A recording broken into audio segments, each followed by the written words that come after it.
Hello everyone, स्वागत है आप सभी का ऑनलाइन स्टडी जोन में। तो बहुत सारे ऐसे नए लोग होंगे जो कि इस चेहरे को पहली बार देख रहे होंगे। बेसिकली गाइज, मैं बहुत दिनों से फेस कैम वीडियो नहीं बनाया हूँ क्योंकि कुछ अपनी रीजंस थे। लेकिन अपने कंटेंट में कभी मैं कोई प्रॉब्लम नहीं किया, मैंने आप लोगों को हमेशा से प्रोवाइड कराया ही। पिछले करीब 4 से 5 महीने से मैं कोई फेस कैम वीडियो नहीं कर रहा था, लेकिन अब आपका ये तो चलेगा ही चलेगा। तो सबसे पहले मैं आपको बता दूं कि आज हम इस वीडियो में क्या बात करने वाले हैं। तो देखिए, बिहार एसएस सीजीएल 4 की फॉर्म फिलअप हो चुकी है और ऐसे में आप लोगों ने, बहुत सारे लोगों ने फॉर्म फिलअप अब तक कर चुका होगा और अपना प्रिपरेशन स्टार्ट करने के बारे में सोच रहे होंगे। ठीक है, तो सबसे पहले चीज ये होता है कि हमें सबसे पहले तो इस एग्जाम को समझना होगा। आई नो कि आप लोगों में से बहुत लोग ऐसे होंगे जो पहले इसका एग्जाम दिए थे 2022 में, और इस बार आप वापिस से देने वाले। पिछली बार कुछ ना कुछ प्रॉब्लम्स रही जिस वजह से आपका सिलेक्शन नहीं हो पाया, लेकिन इस बार आपको वो गलती वापस नहीं करनी है जो कि आपने पहले की थी। ठीक है, उस कमियों को सुधारते हुए इस बार आपको सिलेक्शन लेना है। तो देखिए, मैं आपको दो चीज के बारे में डिस्कस करना चाहूंगा यहाँ पे। एक तो मैं बुक लिस्ट और दूसरा स्ट्रैटेजी, दोनों वीडियो, मतलब दोनों चीजें इसी वीडियो में बताने वाला हूँ। इसके लिए अलग अलग वीडियो नहीं आएगी। तो इस वीडियो को ध्यान से, आराम से, इत्मीनान से देखिए और सभी चीजों को ध्यान से समझिए। सभी को पता है, पहले प्रीलिम्स होता है, उसके बाद मेंस होता है। प्रीलिम्स में क्या क्या सिलेबस है और मेंस में क्या है, सभी को पता है। अब दोनों में ज्यादा डिफरेंस नहीं होता, सिर्फ मेंस में आपका एक हिंदी का पेपर एक्स्ट्रा जुड़ जाता है क्योंकि वहां पे 2 एग्जाम होते हैं। लेकिन प्रीलिम्स में क्या होता है कि आपका जो एक एग्जाम जो होगा उसमें क्या क्या सिलेबस डिवाइड किया गया, तो यहाँ पे आप डिफाइन कर दिया है मैंने। जनरल स्टडीज, यानी कि जनरल स्टडीज जो कि आपका जो सामान्य अध्ययन का प्रश्न है, जिसमें आपको बताया गया कि 50 क्वेश्चन रहेंगे और एक होता है आपका जनरल साइंस और इसमें मैथ रहते हैं। यानी टोटल ये आपका जनरल साइंस 25 क्वेश्चन और 25 क्वेश्चन मैथ के रहेंगे। यानी आपका यहाँ से हो गया दोनों मिलाकर के 100 क्वेश्चन। और रीजनिंग के स्पेशल 50 क्वेश्चन रहते हैं। यानी ये आपका 50, ये दोनों मिलाकर के 50 और ये अकेले 50, टोटल 150 प्रश्न होता है। सभी को ना चीज पता है। ठीक है, अब हम मेन पॉइंट बात करने वाले हैं कि बुक लिस्ट क्या होना चाहिए। आपने पहले भी प्रिपरेशन किया है, आपने सब कुछ अच्छे से स्टडी किया हुआ है। अब क्या होता है, लास्ट जो हम अब जिस स्टेज पे है, मान के चलो आप 4 से 5 साल से प्रिपरेशन कर रहे हो, तो उसमें हमेशा से स्टार्टिंग से नहीं पढ़ना होता है। अब आपको रिवीजन करना होता है, प्रैक्टिस करना होता है। ठीक है, तो अब जो आपको मेन फोकस करना है वो बुक लिस्ट, आपके पास बुक क्या क्या होना चाहिए। देखिए, लूसेंट सब्जेक्टिव एक कॉमन बुक हो जाता है, चाहे किसी भी गवर्नमेंट एग्जाम की प्रिपरेशन कर रहे हैं। बेसिक नॉलेज और एक ऑथेंटिक सोर्स कह सकते हो आप, जहां से आप डेफिनेटली कुछ कम समय में उस टॉपिक को अच्छे से पढ़ सकते हो, कम समय में अच्छा नॉलेज लेने के लिए। यानी बेसिक नॉलेज आपको यहाँ से मिल जाएगा। लूसेंट सब्जेक्टिव आपके पास होना ही चाहिए। या फिर अगर आप इस लूसेंट सब्जेक्टिव को पढ़ते पढ़ते बोर हो चुके हैं और आप चाहते हैं कि कुछ नया पढ़ूं, कुछ अच्छा पढ़ूं, तो उसके लिए भी एक मैंने बुक यहाँ पे देखा है, अरिहंत सामान्य ज्ञान, जो कि 2026 करके ये बुक आया है। बहुत अच्छा बुक है, मतलब लूसेंट से तो बेटर ही है। आप इसको देखो तो चाहे तो आप पढ़ सकते हो। ठीक है, मैं बुक का कवर पेज आपके स्क्रीन पर यहाँ पे देख सकते हो, दिख रहा होगा। आप इस बुक को देख करके कहीं से भी ऑनलाइन मंगा सकते हो। राइट, तो या तो आप लूसेंट सब्जेक्टिव रखो या फिर अरिहंत सामान्य ज्ञान 2026 पढ़ो। सेकेंड बात आता है करंट अफेयर्स। जब एग्जाम हम बात कर रहे हैं वनडे एग्जाम की, तो करंट अफेयर्स का रोल बहुत ज्यादा इंपॉर्टेंट होता है। यहाँ पे जो आप 50 क्वेश्चन देख रहे हो जनरल स्टडीज का, इस 50 क्वेश्चन में करीब करीब आपको 15 से 20 क्वेश्चन जो होंगे, ओवरऑल मान के चलो 15 तो क्वेश्चन आपका रहेगा ही रहेगा, जो कि स्पेशली करंट अफेयर्स से रहेगा। ठीक है, यानी 50 क्वेश्चन में से 15 क्वेश्चन अगर करंट अफेयर्स का है, तो जो 35 क्वेश्चन बचता है वो सारे सब्जेक्ट से मिलाकर होता है। तो क्यों ना हम एक टॉपिक को अच्छे से पढ़े, करंट अफेयर्स को आपको कवर करना है अच्छे से। तो इसके लिए आपको करंट अफेयर्स 2024 और 25 ये दोनों पढ़ना होगा गाइस, बहुत अच्छे तरीके से। 24-25 यानी करीब एक साल का करंट अफेयर आपको पढ़ना होगा।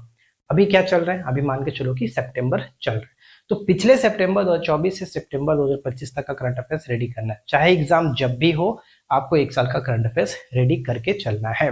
ठीक है, ये जो हो गया आपका करंट अफेयर्स का।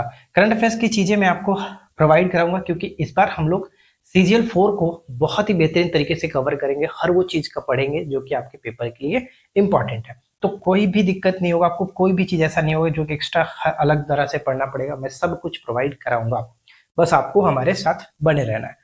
साथ ही साथ बिहार जीके, वैसे तो सिलेबस में इसका बिहार से क्वेश्चन नहीं होता है, लेकिन बिहार के एग्जाम है तो आपको बिहार भी पढ़ लेना है। और ये कहाँ पे मिलेगा, इसके लिए ज़्यादा टाइम नहीं लगाना है। बिहार जीके वो मेरे चैनल पे बहुत सारे वीडियोज हैं जो बिहार स्पेशल, जो मैंने 71वीं पीपीएससी के लिए कराया हुआ था, वो सब कुछ आप पढ़ लेना, वो काम हो जाएगा उस वीडियो से। ठीक है, मास्टर वीडियो भी है तो आप उसको देख करके बिहार जीके को कवर कर सकते हो। सब कुछ है, ऐसा नहीं कि सिर्फ स्टैटिक ही मैंने बताया बिहार का, आप बिहार की history, Bihar geography, Bihar polity, वो सब कुछ मैंने बताया हुआ है।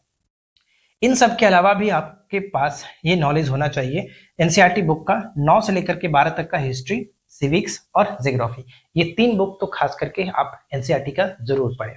ठीक है, ये तीनों बुक इंपॉर्टेंट रहेगा। तो ये जो चीजें मैंने बताया, ये सिर्फ और सिर्फ आपका जनरल स्टडीज के लिए है, जो कि सामान्य अध्ययन के लिए 50 क्वेश्चन जहां से आपको कवर करना है, उसके लिए बुक लिस्ट आपके पास होना चाहिए। ठीक है, अब बात आती है, हम लोग सेकेंड पॉइंट पे आते हैं जनरल साइंस की। तो जनरल साइंस में सबसे बेसिक आपको कॉन्सेप्ट क्लियर होना चाहिए, जो कि उसके लिए आपको एनसीईआरटी का 6 से लेकर के 10 तक बुक पढ़ लीजिएगा। कॉन्सेप्ट क्लियर रहेगा। अगर आपका कॉन्सेप्ट क्लियर है, बहुत बार आप पढ़ चुके हैं, तो ज्यादा कोई दिक्कत वाली बात नहीं है। लुसेंट साइंस आप हमेशा पढ़िए। लुसेंट साइंस से आपको एग्जाम के पॉइंट ऑफ व्यू से क्वेश्चन पता चलते हैं, किस टाइप के क्वेश्चन पूछे जाते हैं, वो सब कुछ आपको मिल जाता है, राइट। लेकिन अगर इन दोनों को आप कई बार पढ़ चुके हैं, तो मेरा मानो आप इसको पढ़ो। प्रतियोगिता दर्पण का साइंस स्पेशल करके बुक आता है, आप उसको ऑनलाइन मंगा सकते हो और वहां से आप पढ़ सकते हो। ठीक है, प्रतियोगिता दर्पण साइंस स्पेशल का बुक अच्छा है, आप इसे पढ़ सकते हो। प्रतियोगिता दर्पण के बारे में आपने कई बार सुना ही होगा कि कितना इंपॉर्टेंट होता है, तो आप इसको पढ़ सकते हो। तो ये रही साइंस की बात। मैथ्स और रीजनिंग के बारे में क्या ही बोलूं, मैथ्स और रीजनिंग तो सभी को पता ही है कि जितना प्रैक्टिस करोगे उतना अच्छा है। उसके लिए मैथ्स का सबसे आपका कॉन्सेप्ट क्लियर रहेगा। RS अग्रवाल का जो बुक है पहले से चलता आ रहा है, आप उसको पढ़ लो। बाकी ओवरऑल देखा जाए तो जितना प्रैक्टिस करोगे उतना ज्यादा आप सीखोगे। तो रीजनिंग और मैथ्स के लिए जितना प्रैक्टिस करो उतना बेटर है। तो इन सब बुक लिस्ट आपके पास होना चाहिए इस बार पढ़ने के लिए। ज्यादा बुक नहीं है, सिर्फ और सिर्फ आपको देखिए, अगर आपके पास लुसेंट सब्जेक्टिव है और आप चाहते हैं नया एक बुक लेना, तो फिर आप अरिहंत सामान्य ज्ञान को लेकर के पढ़ सकते हो। करंट अफेयर्स के लिए सोर्सेज बहुत सारा है, बुक आपको एक मैगजीन ले लेना जो आपको अच्छा लगे, और बाकी ऑनलाइन सोर्सेज बहुत सारा है। बिहार जी के बुक लेने की जरूरत नहीं है, आपके पास बुक है तो अच्छी बात है, नहीं है तो ऑनलाइन आप पढ़ सकते हो, यूट्यूब से सारी चीजें मिल जाती है। ठीक है, एनसीईआरटी बुक आपके पास तो होगा ही, आप यहाँ से मैनेज कर लेना।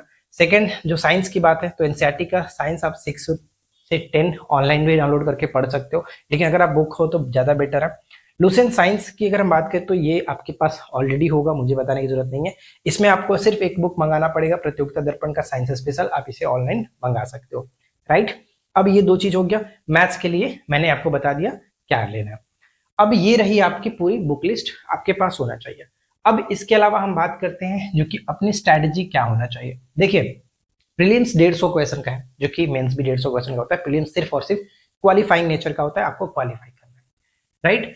तो अब इसमें जो क्वेश्चन का स्ट्रक्चर होता है वो मैंने आपको यहाँ बताया, 50-50 करके होता है। तो ये इसे मैंने दो पार्ट में डिवाइड किया। पहला पार्ट 50 + 25, सेकेंड पार्ट 25 + 50। 50 जो मैंने रखा है ये स्पेशल आपका क्या होता है, जनरल स्टडीज का होता है, और 25 क्वेश्चन जो होता है ये स्पेशल साइंस का होता है। इसलिए यानी टोटल जो 75 क्वेश्चन है वो आपका कह सकते हो स्पेशल जीके वाले क्वेश्चन हो जाते हैं। साइंस और दोनों मिला दो तो जीके वाले क्वेश्चन 75 है।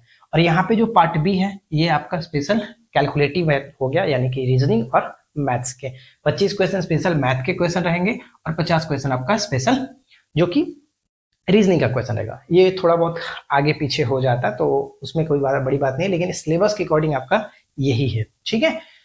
तो यहाँ पे देखिए मैंने टारगेट भी सेट रखा है कि जब तक आपके माइंड में एक टारगेट नहीं रहेगा तब तक फिर आप अच्छे से नहीं कर पाते हो। तो अपना एक टारगेट जरूर रखें। तो मैं आपको टारगेट रखकर बताता हूँ कि 75 जो क्वेश्चन आपका ये जो रीजनिंग और मैथ का है, इसमें आपको कोशिश ये करना है 75 में से कि 70 से 72 तो सही करना ही करना है। अगर आप इस बार सिलेक्शन लेना चाहते हो तो 70 से 72 साइंस में साइंस में मैथ्स और रीजनिंग में लाना है, ठीक है। और अगर इधर के पार्ट की बात करें 75 क्वेश्चन, तो इसमें टारगेट आपको 48 से 52 के अराउंड रखना है। अब यहाँ पे कैलकुलेट करके देखो, अगर मान के चलो कि मिनिमम आप 48 भी लाते हो, और यहाँ पे आप तो डेफिनेटली 70 तो लाओगे ही लाओगे यार, मैथ्स और रीजनिंग किसी का इतना खराब नहीं है। और जो अगर CGL 4 देने जा रहे हैं तो वो तो डेफिनेटली मैथ्स और रीजनिंग स्ट्रॉन्ग रखेंगे। तो 70 से कम नहीं आएगा, 70 से ज्यादा ही ला सकते हो। एक दो सिली मिस्टेक हो जाता है 75 में से, तो आराम से 70 कर सकते हो। तो 70 अगर यहाँ से लाते हो और 48 ये होता है तो आराम से आपका 118 होता है। चाहे किसी भी कैटेगरी में हो, प्री तो आराम से क्वालिफाई कर ही लोगे। ठीक है, ये तो मैंने मिनिमम मार्क्स बताया, यहाँ पे हो सकता है ज्यादा भी हो जाए और यहाँ पे एक दो कम भी होगा, तो यहाँ पे आप तो एक दो बढ़ा भी लोगे, यानी ओवरऑल आप 115 प्लस तो ला ही सकते हो, और 115 प्लस लाते हो तो प्रीलिम्स में कोई दिक्कत नहीं होगा, आराम से कर सकते हो। ठीक है, अब मेन स्ट्रेटजी क्या रहेगा वो आपको समझना है। अगर आप यहाँ तक वीडियो के साथ बने हैं तो सबसे पहले तो वीडियो को कर दीजिए लाइक और चैनल को कर लीजिए सब्सक्राइब, क्योंकि आपको इस चैनल पर CGL 4 के रिगार्डिंग बहुत सारी वीडियोस आएंगी जो कि आपको पढ़ना है और अच्छे तरीके से कवर करना है।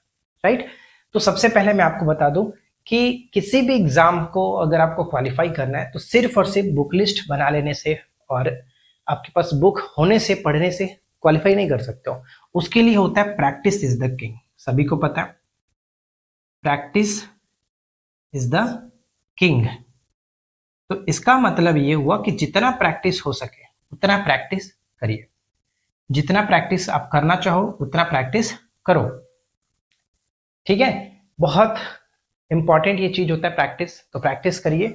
और खास करके मैं आपको सजेस्ट कर रहा हूं किस तरह से प्रैक्टिस करना है गाइस, तो ध्यान दीजिए कि एक आप सेट डेली लगाओ। अगर आप मतलब कि जैसे कि आप सेल्फ स्टडी करते हो और मोस्टली लोग जो है आजकल लाइब्रेरी ज्वाइन करके रखे हैं तो लाइब्रेरी में पढ़ते हैं, तो कोशिश करो कि एक सेट प्रैक्टिस हम डेली बेसिस पे करें। और इस सेट प्रैक्टिस में मान के चलो कि आपका 150 क्वेश्चन है और यहाँ से आप ओवरऑल 95, 100 या फिर 105, ठीक है, इसके अराउंड आप सही करते हो, तो बाकी क्वेश्चंस तो गलत हो रहा है या फिर कुछ क्वेश्चंस छोड़ रहे हो, तो जो क्वेश्चंस छोड़ रहे हैं उसको आप देखो कि किस टॉपिक से आपने क्वेश्चन को छोड़ा, और खास करके जिस क्वेश्चन को आपने गलत किया उस टॉपिक को देखो कि किस टॉपिक से क्वेश्चन आए थे जो कि मैंने गलती किया या फिर मैंने सिली मिस्टेक कर दिया, उस चीज को नोट करो, उसका एक अलग से टॉपिक बनाओ। अब यहाँ पे कोशिश ये करो कि मान के चलो कि मैंने ओवरऑल अटेम्प्ट लिया था 130 अटेम्प्ट लिया, क्योंकि निगेटिव मार्किंग भी, तो मैंने ओवरऑल 130 अटेम्प्ट लिया। 130 अटेम्प्ट में मेरा सही हो गया कितना, मान के चलो कि राइट हम करते कि हम 100 सही होता है, तो गलत कितना हुआ भाई, गलत मेरा 30 हो गया। जब 30 ये गलत हुआ तो इसमें से 30 गलती में से क्या होगा कि कुछ क्वेश्चन जो होंगे मैं जानता था, मैं उस टॉपिक को पढ़ा हूं, लेकिन रिवीजन ना होने की वजह से या फिर क्वेश्चन का लैंग्वेज ना समझने की वजह से मैंने गलती किया। ठीक है, कुछ ऐसे भी क्वेश्चन होते हैं, कुछ क्वेश्चन ऐसे होते हैं हम जो तुक्का लगा देते हैं, तो एग्जाम में तो ऐसा नहीं करना है, बचना है। 50-50 पे आप रिस्क ले सकते हो, लेकिन जिसको नहीं जानते उसको तो ना ही छुओ तो ज्यादा बेहतर रहेगा। तो इस 30 क्वेश्चन में को आप अच्छे से एनालाइज करो कि इस 30 क्वेश्चन में से मैंने क्या क्या जो टॉपिक्स थे जो मैंने मिस किया, जो मुझे पढ़ना है।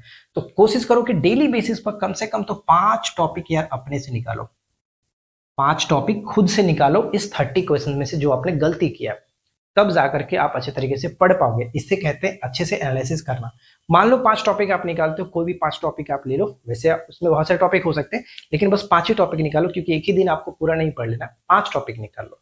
उस 5 टॉपिक को पूरे दिन में पढ़ो। सुबह आपने मान ली लाइब्रेरी आप 7 बजे गए तो 2 घंटे में आपने सेट प्रैक्टिस कर लिया 9 बजे तक, तो आपके पास पूरा दिन बचा होगा, और पूरे दिन में आप इस 5 टॉपिक को कभी ना कभी टाइम निकाल के तो पढ़ ही सकते हो, आराम से पढ़ सकते हो। तो यही तो करना है, आपके पास पढ़ना है। इस बार की जो वैकेंसी है वो बहुत अच्छी है और कोशिश ये करना है आपको इस बार क्वालिफाई करने की। ठीक है, तो 5 टॉपिक आपको पढ़ना है। ठीक है गाइस, उम्मीद है कि समझ में आ गया होगा। अब रही बात, हम अपने तरफ से प्रैक्टिस आपको करा रहे हैं, जो कि टेलीग्राम पर आपने देखा होगा कि मैंने अपना एक बैच लॉन्च किया है जहां पर टेलीग्राम पर आपको डेली बेसिस पे 4 प्रैक्टिस सेट प्रोवाइड कराए जा रहे हैं अलग अलग चीजों की।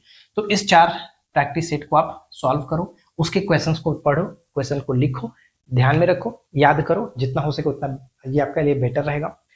अब रही बात हमारे तरफ से जो आपको चीजें प्रोवाइड कराई जाएगी, जो मैं आपको बोला हूँ कि 100+ मैंने ऐसे टॉपिक सेलेक्ट करके रखा है जहां से डेफिनेटली क्वेश्चन पूछे जाते हैं। और प्रीवियस ईयर का मैंने क्वेश्चन आपको दिखाया था, PYQ मैंने कल वीडियो जो प्रोवाइड कराया था, उस PYQ में आपने ये देखा होगा कि क्या क्या टॉपिक्स मैंने बताया है। उस टॉपिक को आपको नोट करके अच्छे से, जो कि उस पर काम करना है। खुद का नोट्स अगर आप बना सकते हो तो अच्छी बात है, नहीं बनाया तो मेरा बना बनाया नोट्स एप्लीकेशन पर है, आप वहां से कोर्स जाके ज्वाइन कर लो, वो चीज मिल जाएगा। तो इस PYQ को ध्यान में जरूर रखिए, PYQ डाउनलोड करके रखिए, और उसमें जो भी टॉपिक्स दिए गए, वैसे मैं वो टॉपिक्स आपको टेलीग्राम पर प्रोवाइड कराने के लिए बोला था, तो प्रोवाइड मैं करा दूंगा, तो आप उस टॉपिक को खास करके पढ़ लेना। तो बस अगर आप इतना करते हो तो 15 से 20 दिन आप रेगुलर बेसिस पे करके देखो, खुद आपको फर्क पता चल जाएगा। और जो मैंने टारगेट बताया उस टारगेट को अचीव करने की पूरी कोशिश करिए, तब जाकर के आप इस बार सफलता ले पाएंगे, सिलेक्शन ले पाएंगे। तो उम्मीद करता हूँ कि आपको ये सारी चीज़ें समझ में आ गई होगी। कोई डाउट हो तो आप ज़रूर कमेंट करो और इस वीडियो को अपने फ्रेंड के साथ ज़्यादा से ज़्यादा शेयर करिए ताकि हमारे साथ और भी लोग जुड़ सके। ठीक है गाइज, तो कुल मिलाकर इस वीडियो में इतना ही। मिलते हैं नेक्स्ट वीडियो में नए टॉपिक के साथ। Thanks for watching, keep learning, have a good day.